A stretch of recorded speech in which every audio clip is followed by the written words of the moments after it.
Good morning, this is Peter from Zzipp Media. Today you join me in Weymouth on the South Harbour side with people who are really concerned about a project, a subject. I'll switch the camera over and so you can see for yourself. I'm going to try to get somebody to talk to us about this. Hopefully the guy on the right there will come and give us an explanation of exactly what's happening.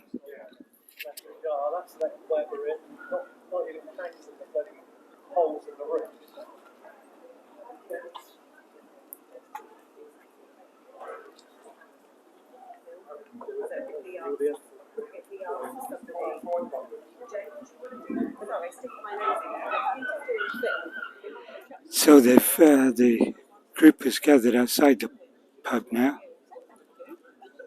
and as you can see, they are really concerned that this building is going to wreck and ruin and nobody's doing anything. The building is actually owned by Greene King, who run the old rooms in.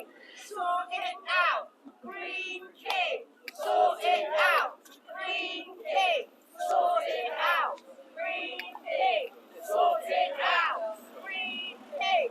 Sort it out, Greene King. Sort it out, Greene King. Sort it out, Greene King. Sort it out, Greene King. Sort it out, Greene King. 3, 2, 1. I'm James Farquharson and I'm here today outside the Old Rooms, which is owned by Greene King, the massive national brewery chain, because they also own the Assembly Rooms, which is attached to their pub. The Assembly Rooms is early 17th century. It's one of the few buildings of its type left in Weymouth, and they've basically left it to rot. There's holes in the roof, the windows are shot through, some of the old Portland stone is now breeze block, and it's basically falling down and they're not fulfilling their obligations. The Civic Society has written a lot of letters to them over the years, so over the council. Greene King has done nothing, so we're out of options apart from to stand outside the Old Rooms and make it clear that we don't approve of what they're doing, or what they're not done, moreover. Right, I believe one of the kings of England stayed there.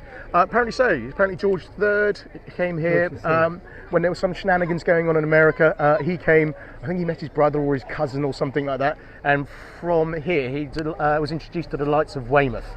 And its restorative powers. So that's probably why he became a holiday resort. He's the one that used the bathing machine.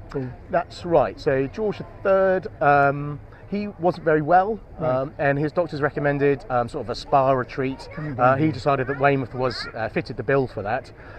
So he came here several times over about 15 years and established Weymouth as a posh and well-to-do spot to go on a vacation, and we've been dining out on that ever since. So is there any kind of architectural value in the house that you want put back to how it was?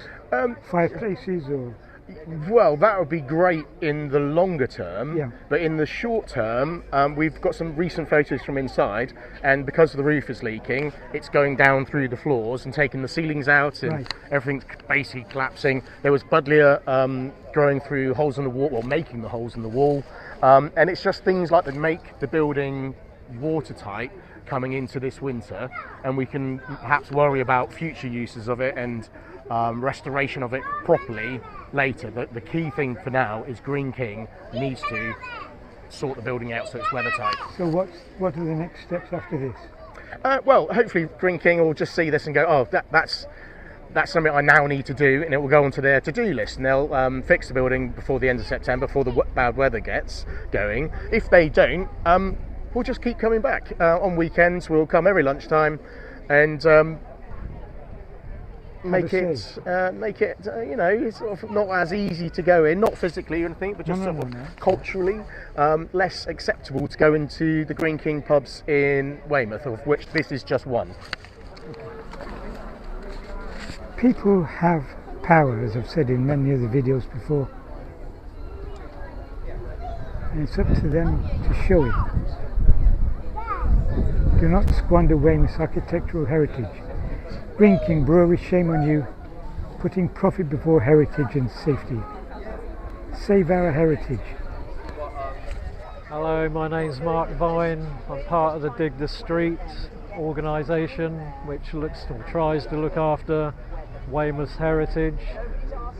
We did the excavation on the old High Street, and now we're trying to save the old assembly rooms, which Greene King Brewery are letting fall to rack and ruin.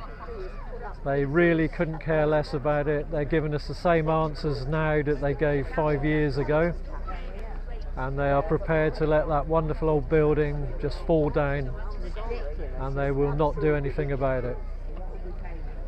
So, what happens after this?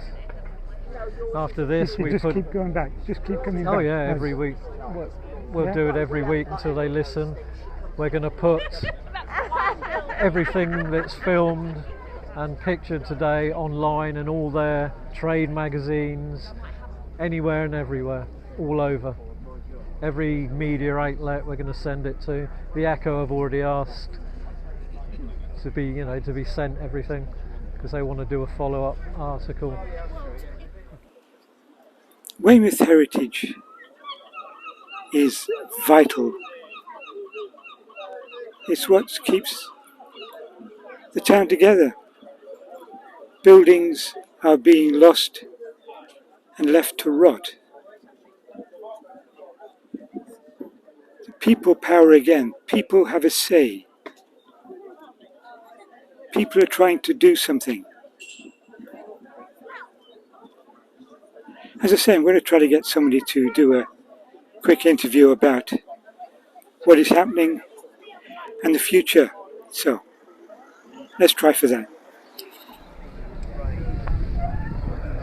So these people will come back here every weekend. They won't disrupt the business of the pub. They're just complaining to Greene King that Greene King isn't fulfilling their promise. They're not doing anything, basically. So what do you think? Should a multi-million pound operation like Greene King do something? Leave a comment under this video and I'll pass it on to the organisers. If you enjoy these videos, you can subscribe using the subscribe button and see more of my videos in the other video link I add here. So, take care and I'll talk to you soon. Bye for now.